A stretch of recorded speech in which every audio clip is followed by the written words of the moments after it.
Hi അസ്സലാമു അലൈക്കും. ഇത് നമുക്ക് പുതിയൊരു അതിഥി വന്നതാട്ടോ. അതിഥിയല്ല, നമുക്ക് പുതിയൊരാളെ കളഞ്ഞു കിട്ടിയതാട്ടോ. ആളെ പട്ടിയോ ആരോ വായിൽ പിടിച്ചു കൊണ്ടുപോകുമ്പോൾ അറിയാതെ വീണ് പോയതാ തോന്നുന്നു കേട്ടോ.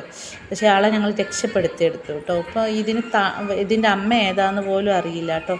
ഇവിടെ 2-3 പൂച്ചകൾ പ്രസവിച്ച് കിടക്കുന്നുണ്ട്. അവരൊക്കെ അടുത്ത് കൊണ്ടുവിട്ടപ്പോൾ സ്വന്തം കുഞ്ഞുങ്ങളെ അറിയാതിരിക്കണ അമ്മമാരില്ലല്ലോ. പക്ഷേ അവരാരും ഇതിനെ അങ്ങനെ മൈൻഡ് ചെയ്യുന്നില്ല കേട്ടോ. ഇതിനെ നോക്കുന്നില്ല. അപ്പം നമ്മൾ തന്നെ എടുത്ത് കൊണ്ടുവന്നു കേട്ടോ. കുഞ്ഞാണ് കേട്ടോ. കണ്ണ് തുറന്നേ ഉള്ളൂ. ഇപ്പം ഫില്ലറിലാണ് പാലൊക്കെ കൊടുക്കുന്നത് കേട്ടോ. നമ്മുടെ വീട്ടിൽ ആടിൻ്റെ പാലുണ്ടാവും കൊണ്ട് അത് ഫില്ലറിലാക്കി കൊടുക്കുകയാണ് കേട്ടോ. ഇപ്പോൾ ആൾ ചെറുതായിട്ടിങ്ങനെ പിച്ച വെക്കുക എന്നൊക്കെ പറയില്ല, അതുപോലെ നടക്കാൻ തുടങ്ങിയിട്ടേ ഉള്ളൂ കേട്ടോ. വിറയ്ക്കാണ് നടക്കുമ്പോൾ കേട്ടോ.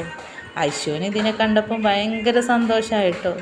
പിടിക്കാനും തൊടാനൊക്കെയാണ് ആൾ ശ്രമിക്കണം കേട്ടോ. പക്ഷേ കുട്ടികളുടെ കയ്യിൽ കൊടുക്കില്ല കേട്ടോ. കാരണം അവർ പിടുത്തങ്ങാനും അധികമായി പോയാൽ പാവമല്ലേ, ജീവനല്ലേ, നമ്മളങ്ങനെ ശ്രദ്ധിക്കണ്ടേ.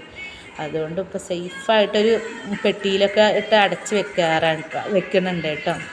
ആളിപ്പോൾ പതിയെ ഇങ്ങനെ നമ്മൾ അടുത്ത് ചെല്ലുമ്പോൾ ആദ്യം നന്നായിട്ട് കരഞ്ഞായിരുന്നു കേട്ടോ ഇന്നലെയൊക്കെ. പക്ഷെ ഇന്നൊക്കെ കുറേശ്ശെ നമ്മളടുത്ത് ഇണങ്ങി വരുന്നുണ്ട് കേട്ടോ. പാലൊക്കെ കൊടുത്ത് ഉണ്ട്. ഐശുവിന് ഭയങ്കര ഇഷ്ടമാണ്. ഐശുവിനെ തൊടാനേ ഞാൻ അയക്കാറില്ല. തൊട്ടാൽ കടിക്കുമെന്ന് പറഞ്ഞുകൊണ്ടിരിക്കുകയാണ് കേട്ടോ.